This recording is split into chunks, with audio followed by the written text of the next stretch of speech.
You see it everywhere on Instagram. Perfect blue water in the middle of the endless sand dunes. Palm trees swaying in the desert breeze. That golden hour light that makes everything look like a golden movie poster. Huacachina, Peru. The desert oasis that broke the internet. But here's the thing about the places that look too good to be true. They usually are. So I came here to find out, is this the real deal? Some untouched miracle in the middle of nowhere? Or is it just another tourist trap dressed up in desert clothing? Designed to separate backpackers from their money while they chase the perfect shot. Does this place still have a soul? Or did it sell for tourism money? Only one way to find out. Huacachina, the oasis in the Peruvian desert.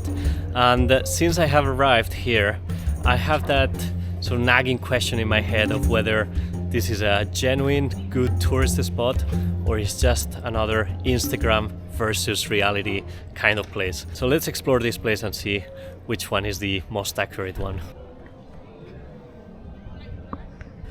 No, gracias. 40 soles. First thing you will notice as soon as you arrive here is the sort of flocks of people trying to sell you tours and guided activities here. This town is just for tourism and no locals live here, I think. And another thing you can see is the sort of oasis looks a lot less natural than I imagine or how it looks when you Google it.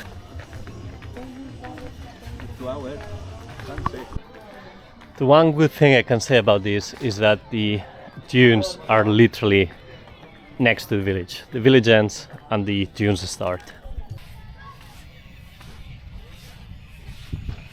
When you leave the town and start walking on the dunes, it is pretty impressive. You don't have the feeling of being completely isolated, at least here, because look at that, there's tons of buggies and some people walking around. But it is still impressive. The desert is always something quite unique and quite spectacular, I would say.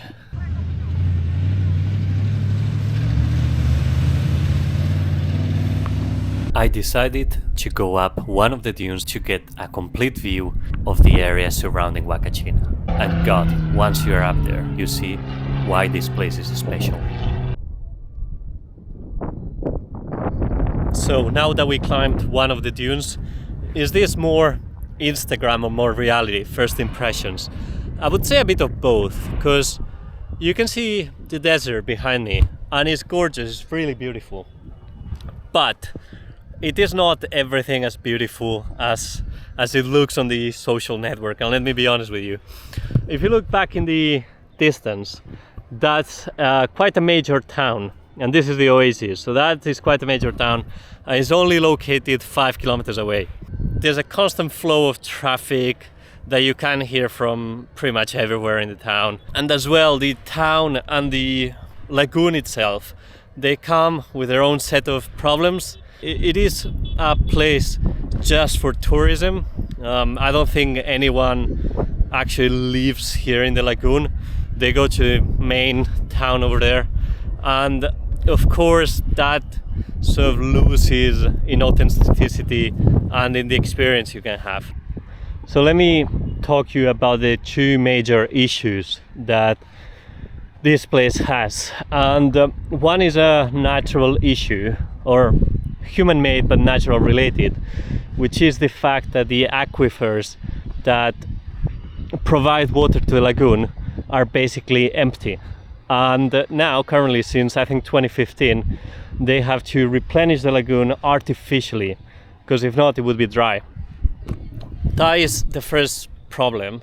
It's related to agriculture, is related to human consumption, etc., etc., etc. And that's a big one, because without artificially replenishing this, the lagoon wouldn't exist anymore.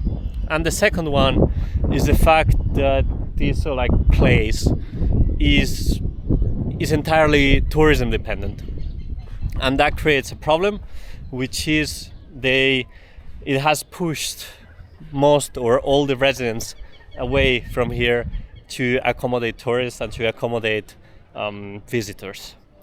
So those are the two main issues. There's another set of problems here.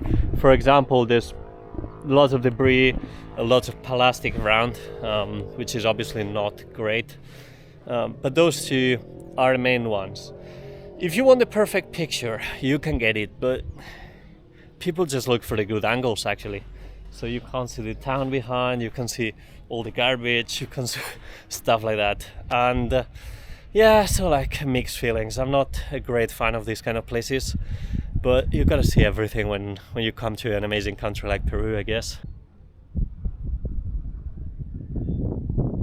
By the way, I am fully aware that I am one of those tourists that come here to visit the desert and come here to visit the Oasis. So I know that I am part of the problem.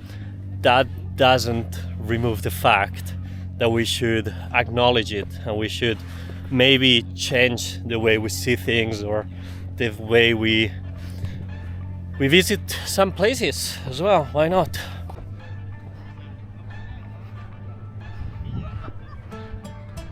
Alright, fuck it. I came here to investigate if this place is real or just Instagram bait. But you know what? I'm here. The bag is waiting. Everyone's doing it.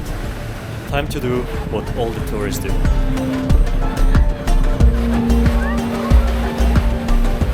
So here I am, strapped in with 9 other people who probably saw the same post as I did. And we are flying over these dunes at probably what, 60-70 kilometers an hour? I'm trying to stay objective, but mostly I'm trying not to lose my lunch.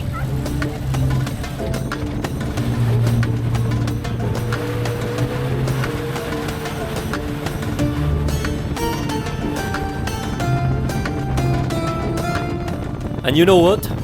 I get it now. For 10 seconds, you forget everything about Instagram. You're just trying to enjoy it in the most beautiful place on earth.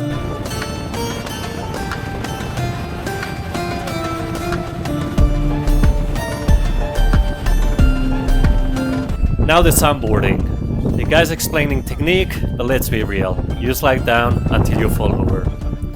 20 minutes ago, I was judging everyone for doing this. Now, I'm the guy asking if my GoPro is recording. Here goes nothing. Looking down at this mountain of sand, thinking, this is ridiculous. This is exactly the manufactured adventure I hate. Perfecto.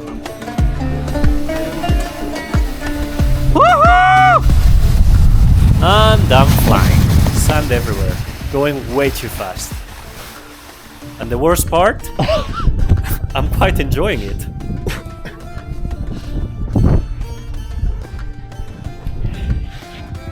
Holy shit.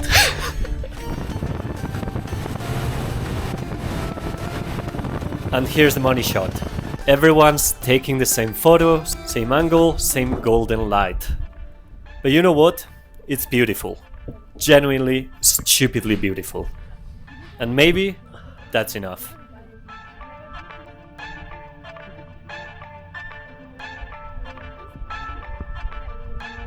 Not a bad place to see sunset from.